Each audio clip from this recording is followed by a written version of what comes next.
কাজে যোগ দিতে লঞ্চে ঈদের ভিড়, পথে ঘাটেও দিনভর ঢল, ঘরে ঘরে করোনা রোগী।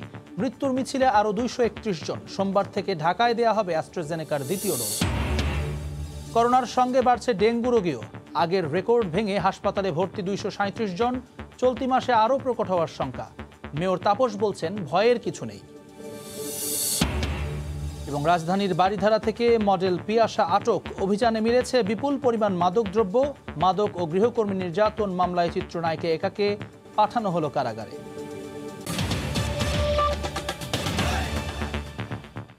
দেখছিলেন শিরোনাম। প্রবাসী সময়ের সঙ্গে আছি আমি জুম্মান সাদিক জ্যাভলিন। কঠোর বিধিনিষেধের মধ্যেই পোশাক ও শিল্প কারখানা চালু হওয়ায় রাজধানীতে ফিরছেন দক্ষিণাঞ্চলের বহু মানুষ। এতে ঈদের মতো ভিড় লেগে যায় লঞ্চে। এর আগে দিনভর পথে ঘাটেও ছিল ঢাকামুখী মানুষের উপচে পড়া ভিড়। শিমুলিয়া বাংলা বাজার ও পাটুরিয়া দৌলতদিয়া নৌরুটে যাত্রী বোঝাই করেই চলে ফেরি পারাপার। এদিকে গণপরিবহন রোববার দুপুর পর্যন্ত চলার কথা থাকলেও পরে সময় বাড়িয়ে সোমবার ভোর 6টা পর্যন্ত করা হয়েছে। কাজে যোগ দেওয়ার জন্য ঢাকায় ফিরতে রোববার সন্ধ্যায় বরিশাল নদীবন্দরে দক্ষিণাঞ্চলের বিভিন্ন জেলার মানুষের ঢল নামে। লঞ্চ ছাড়ার খবরে ঈদের মতো ভিড় লেগে যায় নদীবন্দর এলাকায়। প্রতিটি নৌযানেই ছিল অতিরিক্ত যাত্রীর চাপ। স্বাস্থ্যবিধির তোয়াক্কা না করে মানুষের ঠাসা ছিল কুয়াকাটা 2, অ্যাডভেঞ্চার 9 ও কীর্তনখোলা 2 লঞ্চ। অনেকে বসার জন্য জায়গা পাচ্ছে না, তাই লঞ্চ আরো 2-1টা বাড়াই দিলে আরো ভালো হতো আর কি। যখন বলছে যে লঞ্চ ছাড়বে তখন ফ্যামিলি নিয়ে রওনা করছে। সরকারের একটু ধন্যবাদ জানাই যে আমাকে জন্য একটু সুযোগ করে দিয়েছে। স্বাস্থ্যবিধি মানাবার জন্য আমরা হ্যান্ড স্যানিটাইজার ইউজ করতেছি, মাস্ক পরার জন্য বাইকিং করতেছি অনার্গল, এবং আমরা নিজেরা মনিটরিং করতেছি যাতে সবাই মাস্ক পরে। এর আগে রোববার দিনভর শিমুলিয়া বাংলা বাজার ও পাটুরিয়া দৌলতদিয়া নৌরুটেও মানুষের গাদাগাদিতে চলে ফেরি পারাপার। চাকরি বাঁচাতে করোনা ভীতির তোয়াক্কা না করেই কর্মস্থলে ফেরেন খেটে খাওয়া মানুষগুলো। ভাড়া বেশি, সবকিছুই দুর্ভোগ। অফিসটাগুলো হয়েছে তো যাওয়া লাগবেই। পুলিশের দেখানোর লেগে আমি এটা পড়ি রাখি 100 টাকার ভাড়া 400-500 টাকা নিচ্ছে। একই অবস্থা ছিল সড়কেও। হাতে ঘাড়ে মালামাল আর চোখ মুখে অবর্ণনীয় ভোগান্তির ছাপ নিয়ে চলেন মানুষ।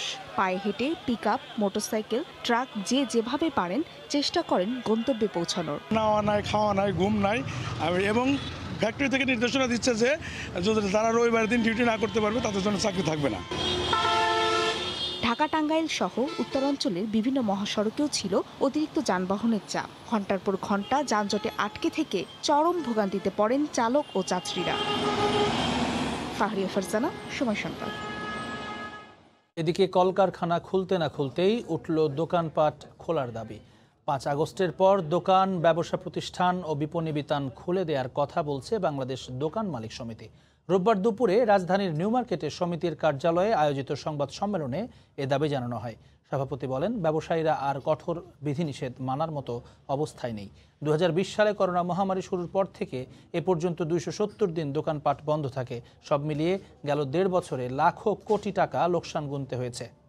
দোকান খোলার বিষয়ে 4 দফা দাবি পেশ করে মালিক সমিতি জানায়, দেশজুড়ে টিকা দেয়া ও মাস্ক পরা নিশ্চিতে আইন শৃঙ্খলা রক্ষাকারী বাহিনীর জোরালো অবস্থান নেওয়া উচিত।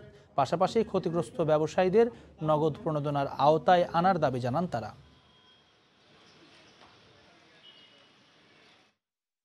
তো আমাদের দোকান বন্ধ ছিল, কিন্তু প্রায় পূর্ণাঙ্গভাবে বন্ধ ছিল প্রায় 270 দিনের উপরে। তাদের সব মিলে আমাদের কাছে প্রাপ্ত যে ক্ষতির পরিমাণ সেটা হচ্ছে 27,68,000 কোটি টাকা, এবং এটা গত 18 মাসের ক্ষতির পরিমাণ। লকডাউন এই মুহূর্তে মানার জন্য আমরা আসলে মানসিকভাবে কোনো ক্রমে আমরা কিন্তু আসলে প্রস্তুত হতে পারছি না। ঘরে ঘরে করোনা রোগী, পাল্লা দিয়ে বাড়ছে মৃত্যুর মিছিল। করোনায় মারা গেছেন আরও 231 জন। সবচেয়ে বেশি প্রাণহানি ঢাকায় 77 জনের। এরপরেই রয়েছে চট্টগ্রাম, যেখানে মারা গেছেন 53 জন। রোগী ও স্বজনদের আহাজারি আর আর্তনাদে ভয়াবহ চিত্র হাসপাতালের। রিপোর্টার ও জেলা প্রতিনিধিদের পাঠানো তথ্য, ছবিতে রিপোর্ট। মহামারী করোনায় সবাই ছুটছেন হাসপাতালে। প্রিয়জনকে বাঁচাতে স্বজনদের আপ্রাণ চেষ্টা। একটি আইসিইউ শয্যায় যেন এখন শেষ সম্বল, কিন্তু সিরিয়ালের প্রহর কেড়ে নিচ্ছে অনেকের প্রাণ। শয্যা পেতেও দীর্ঘ অপেক্ষায় ধুঁকছেন রোগীরা। প্রবল শ্বাসকষ্টের কারণে অক্সিজেন সহায়তা না পেলে বেঁচে থাকাটা ক্ষীণ হয়ে আসছে। প্রাণঘাতী ভাইরাসের দাপট হু হু করে বাড়ছে চট্টগ্রামে। ঢাকার বাইরে সর্বোচ্চ 53 জন মারা গেছেন এই বিভাগে। এর মধ্যে সবচেয়ে বেশি কুমিল্লায় মারা গেছেন 15 জন। খুলনা বিভাগের 10 জেলায় একদিনে 44 জনের মৃত্যু হয়েছে করোনায়। এর মধ্যে সবচেয়ে বেশি মারা গেছেন কুষ্টিয়ায় 18 জন। এছাড়া যশোর ও ঝিনাইদহে 6 জন করে এবং বাগেরহাটে 4 জনের মৃত্যু হয়েছে। রাজশাহী বিভাগের 8 জেলায় করোনায় 13 জনের মৃত্যু হয়েছে। এর মধ্যে পাবনায় 5, বগুড়ায় 4, সিরাজগঞ্জে 2 এবং নওগাঁয় 1 জনের মৃত্যু হয়েছে। এছাড়া গত 24 ঘন্টায় মহামারী করোনায় আক্রান্ত হয়ে ঢাকায় 77 জন, রংপুরে 18, ময়মনসিংহে 11, সিলেটে 9 এবং বরিশালে 6 জনের মৃত্যু হয়েছে। মনিরুজ্জামান প্রান্ত, সময় সংবাদ।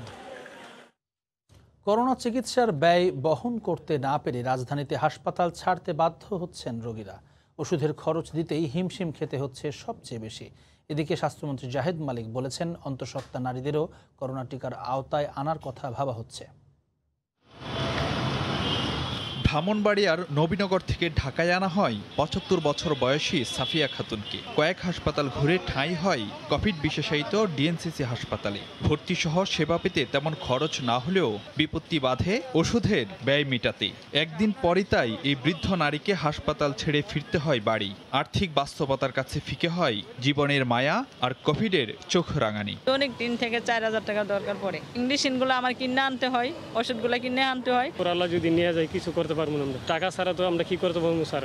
টাকা থাকতো সমস্যা ছিল না, মারে নিয়ে সেরে চিকিৎসা করতে পারতাম। বেসরকারি হাসপাতালে লাগামহীন চিকিৎসা ব্যয় মেটানো এমনিতেই মধ্যবিত্তের সাধ্যের বাইরে। কিন্তু এই করোনাকালে সরকারি হাসপাতালে কোভিড চিকিৎসাও দুর্মূল্য অনেকের কাছে। প্রায় সব সেবাই ফ্রি। কেবল ওষুধের খরচ মেটাতেই বাস্তবতার কাছে সহায়হীন অনেক পরিবার। শুধু ওষুধ বাইরে থেকে কিনে দিতে হয়। দিনে আপনার 4 থেকে 5000 টাকা বা 6000 টাকা এরকম লাগে প্রতিদিন। আসলে আমাদের জমানো যে টাকা ছিল অনেক টাকাই আসলে আমি শেষ করে ফেলছি। এখন আমি আসলে ঋণগ্রস্ত হয়ে গেছি। এক রাইতে 60,000 টাকা গেছে। আমরা নিশ্চয়ই এই জায়গায় বেসরকারিতে যদি আর 2 দিন থাকতাম তাহলে বাড়ি ঘর বেতন লাগতো। এদিকে কোভিডে যখন বেড়ে চলেছে অন্তঃসত্ত্বা নারীদের মৃত্যুর হার, তখন তাদেরও টিকার আওতায় আনার আশ্বাস স্বাস্থ্যমন্ত্রীর। গর্ভবতী মায়েরা যারা আছেন তাদের টিকার বিষয়েও আমরা চিন্তাভাবনা শুরু করেছি।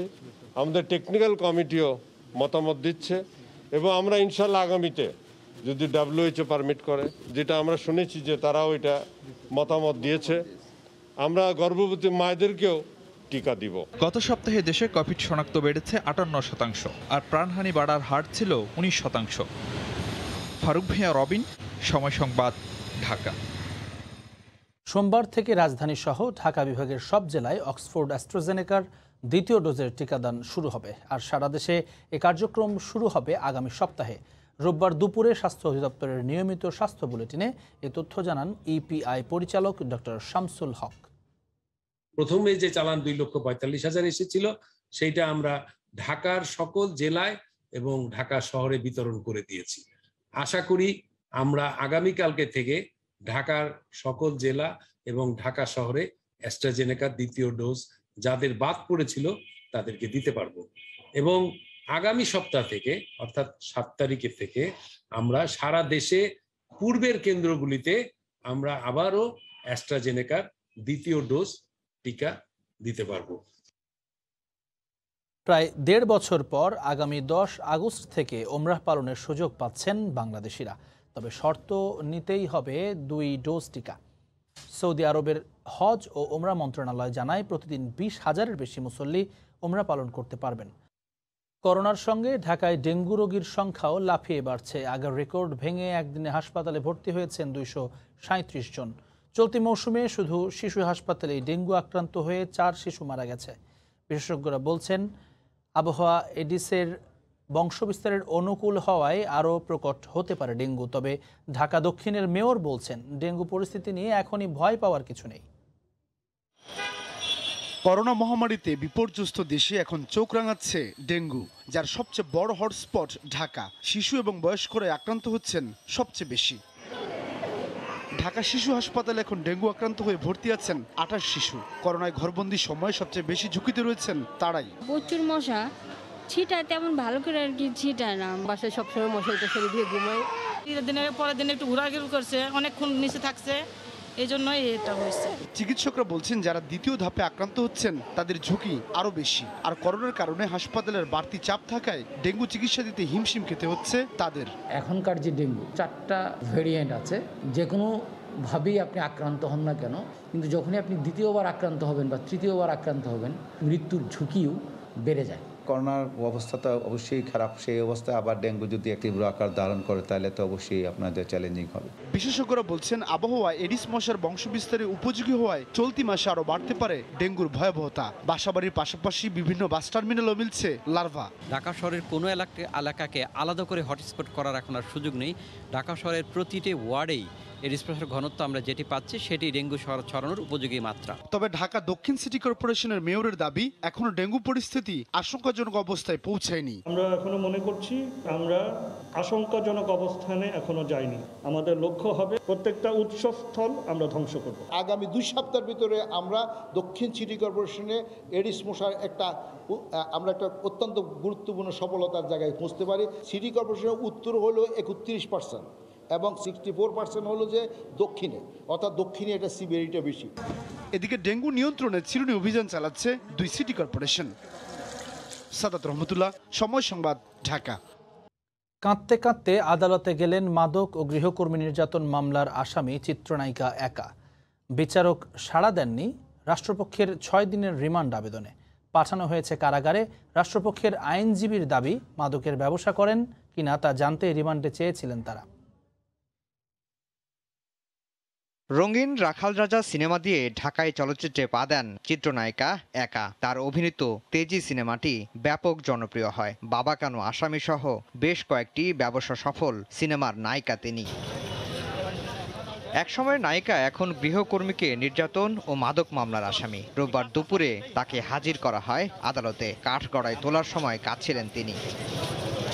জিজ্ঞাসাবাদের জন্য 6 দিনের রিমান্ড চায় রাষ্ট্রপক্ষ। আদালত তাতে সাড়া দেননি, পাঠিয়েছেন জেলে। এক পর্যায়ে তাকে হাত দিয়ে মারধর করছিল, তারপর সে না যাওয়াতে সেই কাজের মেয়েকে সে একটা ঘরের থেকে যে বটি নিয়েছে, বটি দিয়ে সে তাকে কোপ মারে। 5 পিস ইয়াবা, 50 গ্রাম গাঁজা, প্রায় 1 বোতল মদ, হ্যাঁ 1 বোতল বিদেশি মদ পায়। এবং তাকে জিজ্ঞেস করা হয়, সে এগুলো যদূর তদন্তকারী সংস্থা জানতে পেরেছিল যে এগুলো সে ব্যবসা করে। আসামি পক্ষের অভিযোগ, মাদক পাওয়ার বিষয়টি সাজানো। তার কাছ থেকে 5 পিস ইয়াবা এবং 50 গ্রাম গাঁজা পেয়েছে। It's a one kind of making মামলা, এটা আমরা আদালতকে বোঝাতে সক্ষম হয়েছি। শনিবার রাতে একাকে গ্রেফতার করে হাতিরঝিল থানা পুলিশ। তার বাসা থেকে পাওয়া যায় গাঁজা, ইয়াবা ও মদ।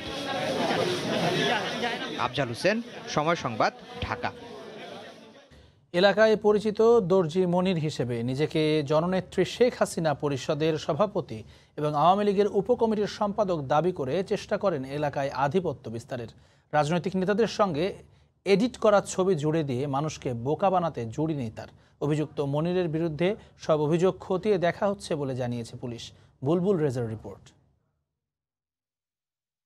এমডি মনির খান, তিনি ঢাকা 2 আসনের এমপি প্রার্থী। বঙ্গবন্ধুকে কটূক্তিকারী তারেক রহমানের মামলার বাদী। বাংলার রূপসী গার্মেন্টস লিমিটেডের তিনি এমডি এবং কয়েকটি প্রতিষ্ঠানের চেয়ারম্যানও। নিজেকে তিনি দাবি করেছেন আওয়ামী লীগের কেন্দ্রীয় উপকমিটির সহ সম্পাদক ও ধর্ম বিষয়ক উপকমিটির সদস্য হিসেবে।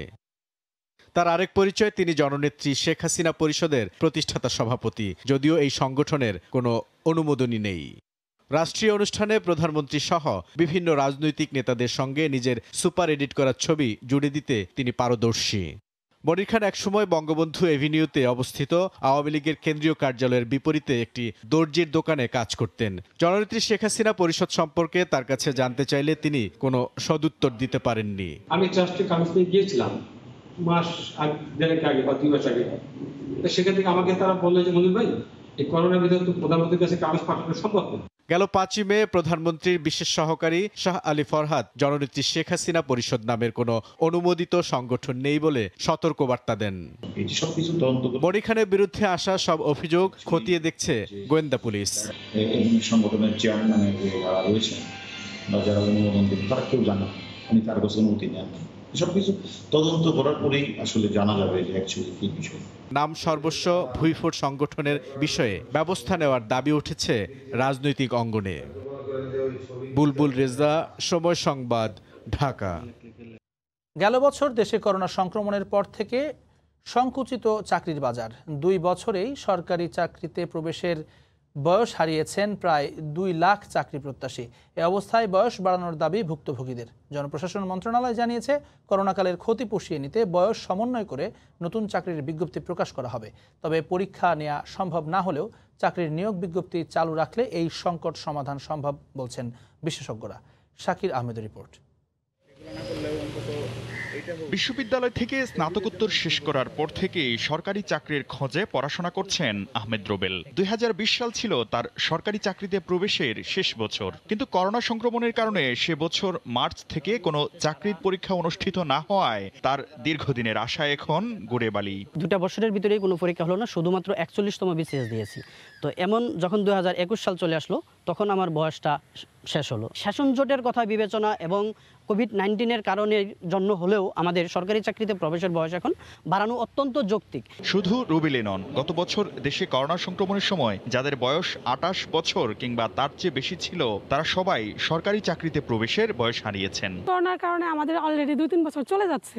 এই ক্ষতিটা পুষিয়ে দেওয়ার জন্য আমাদের চাকরির বয়সটা বাড়িয়ে দেওয়া হোক। ন্যূনতম আমাদের তো এখন 35, এটা যৌক্তিক সময়ের একদম যৌক্তিক দাবি। বর্তমান পরিস্থিতিতে নিয়োগ পরীক্ষা নেওয়া সম্ভব না হলেও নিয়োগ বিজ্ঞপ্তি চালু রাখলে চাকরি প্রত্যাশীদের করোনাকালীন ক্ষতি পুষিয়ে নেওয়া সম্ভব বলে মত শিক্ষাবিদদের। তাদের সেই শূন্য পদগুলো বিজ্ঞাপন দিয়ে দিবে। যখন পরিস্থিতি স্বাভাবিক হবে তখন যেই বয়সী হোক না কেন, আবেদনকালীন সময়ে যে সময়সীমা ছিল সেটি যদি তাদের ঠিক থাকে, অতএব এটা 2-3 বছর পরেও যদি সেই পরীক্ষা অনুষ্ঠিত হয়, তারা সেই পরীক্ষায় ডাক পাবেন।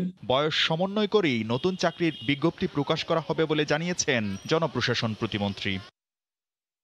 এরকম মনে করেন যে গত ফেব্রুয়ারিতে যে অ্যাডভার্টাইজমেন্টটা হওয়ার কথা ছিল, সেই ফেব্রুয়ারি 25 তারিখে যে অ্যাডভার্টাইজমেন্ট হওয়ার কথা ছিল, সেই ফেব্রুয়ারি 25-এ 30 বছর ধরে আমরা সেই অ্যাডভার্টাইজমেন্ট হয়তো সেপ্টেম্বরে দেব অথবা নভেম্বরে দেব, বয়সটা যাতে করে তারা মেকআপ করে নিতে পারে। এছাড়া দেশের মানুষের গড় আয়ু ও অবসর গ্রহণের বয়সসীমা বাড়ার কারণে চাকরিতে প্রবেশের বয়সসীমা বৃদ্ধিও যৌক্তিক বলছেন শিক্ষাবিদরা। শাকির আহমেদ, সময় সংবাদ, ঢাকা। দেশের বৃহত্তম চালের মোকাম কুষ্টিয়ার খাজানগরে লাফিয়ে লাফিয়ে বাড়ছে চালের দাম। সপ্তাহের ব্যবধানে প্রায় সব ধরনের চাল কেজি প্রতি বেড়েছে 1 থেকে 2 টাকা পর্যন্ত। হঠাৎ চালের দাম বেড়ে যাওয়ায় বিপাকে নিম্ন আয়ের মানুষ। তবে মিলারদের দাবি, বেশি দামে ধান কেনায় বাড়ছে চালের দাম। এস.এম. রাশেদের পাঠানো তথ্য ও বাবুল হোসেনের ছবি নিয়ে রিপোর্ট। সরু জাতের সব ধরনের চালের দাম কেজি প্রতি বেড়েছে 1 থেকে 2 টাকা। এতে অস্থির হয়ে উঠেছে কুষ্টিয়ার চালের বাজার। দেশের সর্ববৃহৎ এই মোকামে চালের দাম বেড়ে যাওয়ায় এর প্রভাব পড়ছে সারা দেশে। এতে বিপাকে নিম্ন আয়ের ভোক্তারা। আমরা যারা সাধারণ মানুষ যা ইনকাম করি, বর্তমান আয়ের চাইতে ব্যয়টা বেশি, কিন্তু সেরপাতে আয়টা হইতেছে না। চাল ব্যবসায়ীদের দাবি, ধানের দাম বাড়ার অজুহাতে চালের দাম বৃদ্ধি করেছেন মিলাররা। তবে মিলারদের দাবি, ধানের দাম বৃদ্ধির পাশাপাশি পরিবহন খরচ বেশি হওয়ায় বেড়েছে চালের দাম। ধানের সরবরাহ কিন্তু এই লকডাউনের কারণে পরিপূর্ণতা নেই, যার কারণেই ধানের বাজারটা অনেক সময় আমরা খুব 10-20 টাকা চড়া দামে ধান কিনতে হয়। মিলাররা ফুড গ্রেন লাইসেন্স আইন ভঙ্গ করে ধান চাল মজুত করলে ব্যবস্থা নেওয়া হবে বলে জানান জেলা খাদ্য কর্মকর্তা। তারা যদি কেউ চায় যে আমি অতিরিক্ত পরিমাণ মজুত করব, এই সুযোগ আসলে নাই। আর যদি এই কাজগুলো তারা না করে থাকে, অবশ্যই এটা শাস্তিযোগ্য অপরাধ হবে। জেলা খাদ্য বিভাগের তথ্য মতে কুষ্টিয়ায় 569টি রাইস মিলের ফুড গ্রেন লাইসেন্স রয়েছে। সময় সংবাদ, কুষ্টিয়া। দীর্ঘ 56 বছর বন্ধ থাকার পর ভারতের জলপাইগুড়ি থেকে 2368 মেট্রিক টন পাথর বোঝাই করে নীলফামারীর চিলাহাটিতে পৌঁছেছে পণ্যবাহী ট্রেন। এই পণ্য পরিবহনের মধ্য দিয়ে ভারত ও বাংলাদেশের বাণিজ্যিক সম্পর্ক আরও সুদৃঢ় হলো। রোববার সন্ধ্যা 5:45টার দিকে 40টি পণ্যবাহী ওয়াগন নিয়ে ট্রেনটি নিউ জলপাইগুড়ির হলদিবাড়ি হয়ে চিলাহাটিতে পৌঁছায়। প্রতিটি ওয়াগনে 57 মেট্রিক টন পাথর বহন করে। চিলাহাটি স্টেশন কর্তৃপক্ষ জানায়, 40টি ওয়াগনের মধ্যে 20টি সৈয়দপুর স্টেশনে ও 20টি নোয়াপাড়া স্টেশনে আনলোড করা হবে। 2020 সালের 17 ডিসেম্বর ও চলতি বছরের 27শে মার্চ ভারত এবং বাংলাদেশের প্রধানমন্ত্রী আনুষ্ঠানিকভাবে পণ্যবাহী ট্রেন ও যাত্রীবাহী ট্রেনের উদ্বোধন করেন। উদ্বোধনের 7.5 মাস পর শুরু হলো এর কার্যক্রম। এটা আশা করি কন্টিনিউ চলবে, যেহেতু এত মেহনত করা হয়েছে দুই দেশের তরফ থেকে, যে হারে পরিশ্রম করা হয়েছে রেল লিঙ্ক চালু করার জন্য, আশা করি সব দিনই চলবে। রেকা অনেক রেডি আছে অলরেডি আসার জন্য।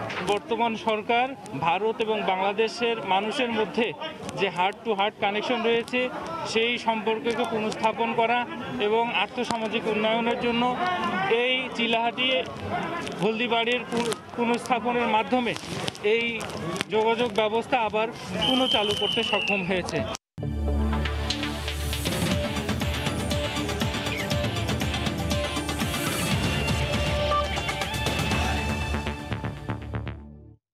সৌম্য সরকার ও নাইম শেখ ছাড়া টাইগার স্কোয়াডে বিকল্প কোনো ওপেনিং ব্যাটসম্যান নেই, তবে প্রয়োজন হলে সাকিব আল হাসান কিংবা মোহাম্মদ মিঠুনকে ওপেনিংয়ে খেলাবেন এমন পরিকল্পনার কথা জানিয়েছেন Bangladesh head coach Russell Domingo. তবে অস্ট্রেলিয়ার কঠিন শর্তের প্যাচে এই সিরিজে মুশফিকের না থাকাটা হতাশাজনক। এরপর অস্ট্রেলিয়ার বিপক্ষে সিরিজ জয়ের স্বপ্ন দেখছেন টাইগারদের হেড কোচ। নেটে একটু বেশি মনোযোগী সৌম্য সরকার ও নাইম শেখ। কোনো শট মিস হলে হতাশা ফুটে উঠছে অপর প্রান্তে দাঁড়ানো পেস বোলিং কোচ ওটিস গিবসনের চোখে মুখে। হবেই বা না কেন, তামিম লিটন না থাকায় অস্ট্রেলিয়ার বিপক্ষে সিরিজের স্কোয়াডে স্বীকৃত ওপেনার বলতে যে কেবলই সৌম্য আর নাইম। তবে তারা ইনজুরিতে পড়লেও কাজ চালানোর মতো একটা পরিকল্পনা নাকি আছে টিম ম্যানেজমেন্টের। Shakib is there and Shakib could move into the opening spot. দেখুন, এটা নিয়ে গভীরভাবে ভেবেছি। প্রয়োজনে সাকিব ওপেনিং স্পটে উঠবে। মিঠুনও আছে, সে মূলত মিডল অর্ডার ব্যাটসম্যান। তবে ওপেনাররা কেউ ইনজুরিতে পড়লে সে দায়িত্বটা পালন করতে পারবে। আন্তর্জাতিক ক্রিকেটে কখনোই ওপেনিং না করা সাকিবের ওপেনিংয়ে নামা নির্ভর করছে যদি কিন্তুর ওপর। তবে মাইটি অজিদের বিপক্ষে বোলিংয়ে যে গুরুদায়িত্ব নিতে হবে সেটা নিশ্চিতই। সাকিব খুব বড় ফ্যাক্টর হয়ে দাঁড়াবে। বোলিং নিয়ে খুবই আত্মবিশ্বাসী সে। অস্ট্রেলিয়ান টপ অর্ডারকে কতটা ঝামেলায় ফেলতে পারে এখন সেটাই দেখার অপেক্ষা। বেশ কিছু ডানহাতি ব্যাটসম্যান আছে ওদের। আরেক সিনিয়র ক্রিকেটার মুশফিকুর রহিমের অনুপস্থিতি ভাবাচ্ছে ডোমিঙ্গোকে। মুশির বায়োবাবল ইস্যুতে ক্রিকেট অস্ট্রেলিয়ার এক চুলও ছাড় না দেওয়ার মানসিকতা বিস্মিত করেছে ডোমিঙ্গোকে।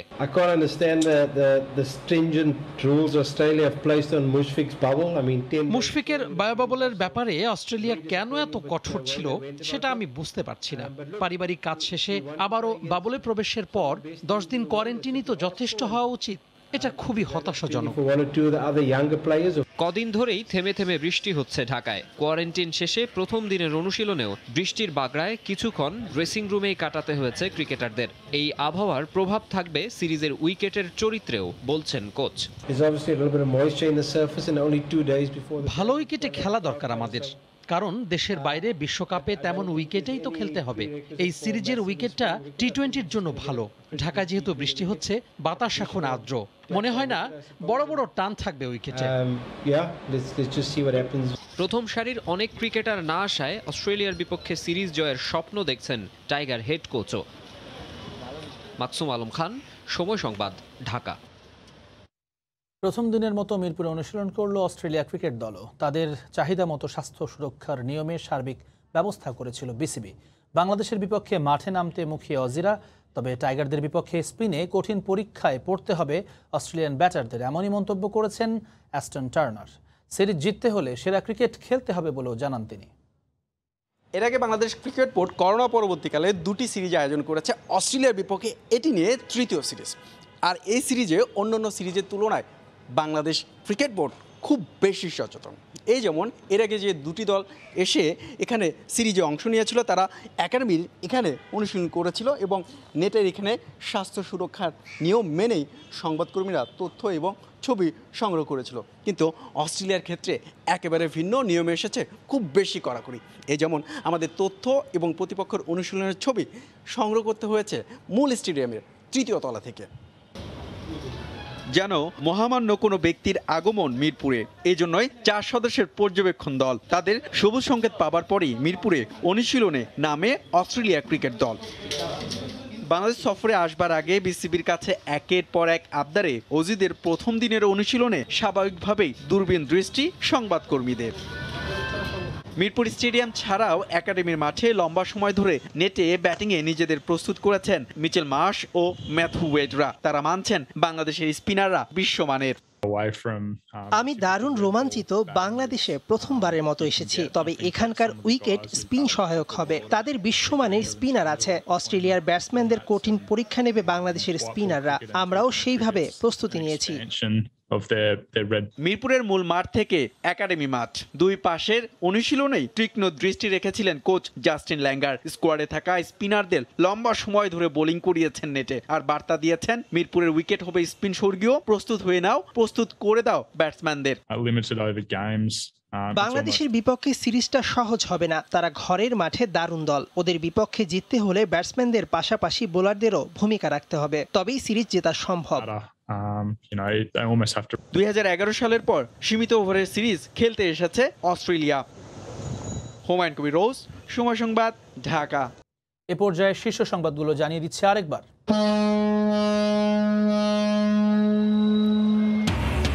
কাজে যোগ দিতে লঞ্চে ঈদের ভিড়, পথে ঘাটেও দিনভর ঢল, ঘরে ঘরে করোনা রোগী। মৃত্যুর মিছিলে আরো 231 জন। সোমবার থেকে ঢাকায় দেওয়া হবে অ্যাস্ট্রাজেনেকার দ্বিতীয় ডোজ। করোনার সঙ্গে বাড়ছে ডেঙ্গু রোগীও। আগের রেকর্ড ভেঙে হাসপাতালে ভর্তি 237 জন। চলতি মাসে আরও প্রকট হওয়ার শঙ্কা। মেয়র তাপস বলছেন, ভয়ের কিছু নেই। এবং প্রায় 1.5 বছর পর ওমরাহ পালনের সুযোগ পাচ্ছেন বাংলাদেশিরা। নিতে হবে 2 ডোজ টিকা। 10 আগস্ট থেকে প্রতিদিন 20,000-এর বেশি মুসল্লি ওমরাহ করতে পারবেন। এই ছিল প্রবাসের সময়। সঙ্গে থাকুন সময়।